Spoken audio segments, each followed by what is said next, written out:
Proteins are known as the building blocks of life, but what does that mean regarding plant chemistry? Hey guys, Cal with Core Nutrients here. Today I'm going to talk about the role of proteins within your turf and how our product Tru-Pro can boost your turf's ability to produce what are called complete proteins. Let's go! We often think of turf as nothing more than a playing surface for our sports or other activities. Sometimes we forget that the turf is a living thing with its own agenda, and more importantly, a will to live. So how is the turf going to ensure its own survival? The biological objective of any plant is to produce long-chain amino acids to form what we like to call complete proteins. This is because these long chains cannot be metabolized by pathogens, thus creating the entire backbone for the plant's defense and immunity systems. In a natural environment, plants will usually meet this objective on their own through a process we all know as photosynthesis. However, within a stressed environment, where the turf is extensively managed, such as a golf course or other sports field, the plant loses its ability to create these long chains of amino acids on its own. So, what is an amino acid? Well, an amino acid is defined as a simple organic compound containing both a carboxyl and an amino group. Amino acids are considered the building blocks of protein. Two amino acids can link up through what's called a peptide bond to form a crude or simple protein. The amino group of one acid attaches to the carboxyl group of the other through a reaction called condensation reaction. A water molecule is released in this process. When there are only two acids, this is referred to as a dipeptide. And when four or more amino acids bond together, you get what's called a polypeptide. Most polypeptides have several amino acids linked together to form these long chains, thus creating a complete protein. Sometimes these long chains of amino acids bond with other long chains through hydrogen bonding. But as we have previously stated, plants have to be in a healthy condition for these processes to occur. To give you an example of how these proteins can make a difference in a plant's defense systems, we're going to talk a little bit about PR proteins. A plant can build what are known as Pathogenesis-Related Proteins, or PR for short, to protect itself from pathogen attack. These proteins consist of the long chains of amino acids we had mentioned earlier.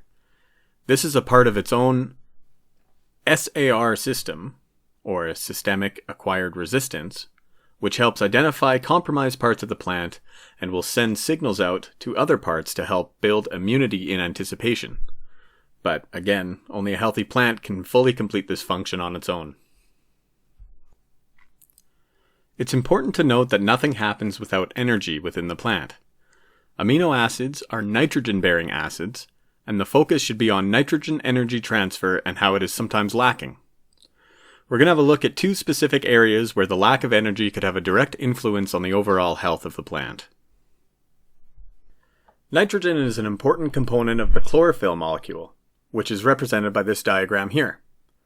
This molecule is what enables the plant to capture sunlight energy through photosynthesis, thereby creating glucose and driving plant growth.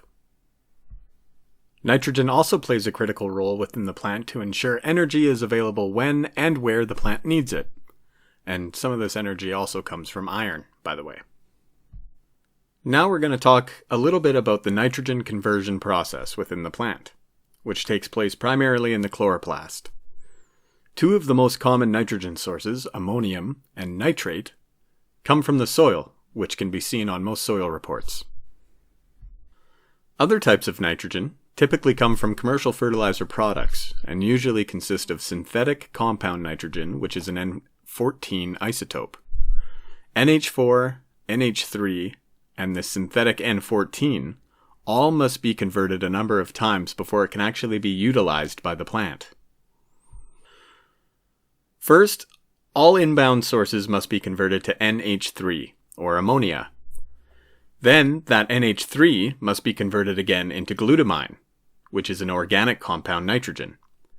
This process is completed with the help of glutamate acid and ATP energy.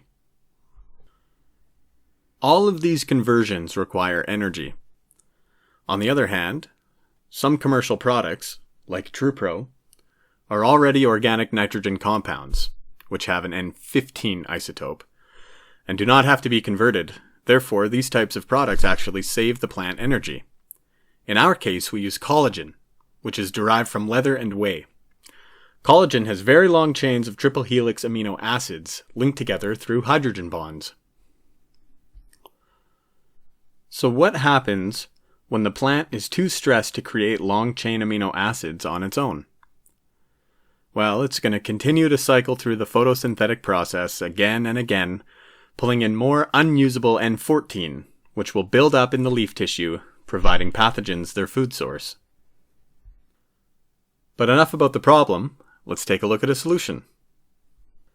By introducing an organic compound N15 nitrogen, the plant will have its N source it can immediately use to link up polypeptides, thus creating more complete proteins, like the PR proteins that we spoke about earlier, thereby increasing the overall health of the plant.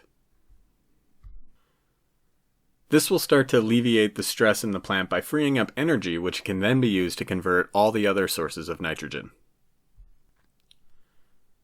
It's very important to note that if we are proactively feeding this source of nitrogen, the plant would probably stay healthy in the first place. Another huge benefit of Tru-Pro is that it's fortified with ATP energy from pyropotassium phosphates. So not only does Tru-Pro save the plant energy, it also provides additional energy to be used by the plant as it sees fit. Tru-Pro also has fermented extracts, carbon synergists, and 18 free L-amino acids that help with a variety of plant functions, such as enhancing root development, increasing chlorophyll synthesis, regulating stomata opening, and even increasing tolerance to stress and drought. When Tru-Pro is applied to the plant, it can begin to balance itself out. It does this by halting excessive nitrogen uptake and mitigating respiration stress. By doing this, the plant can return to the mode of acquired immune response and is able to combat pathogen attacks naturally. So that's pretty much it for today. Thanks for watching. Hopefully this video was informative. Hopefully it gave you guys a chance to kind of think about how plants build their immune systems organically and how certain products can either help or hinder that process. If you have any other questions, feel free to contact us directly through the website at www.core-nutrients.com or contact one of our sales reps directly. Thanks again, guys. See you next time.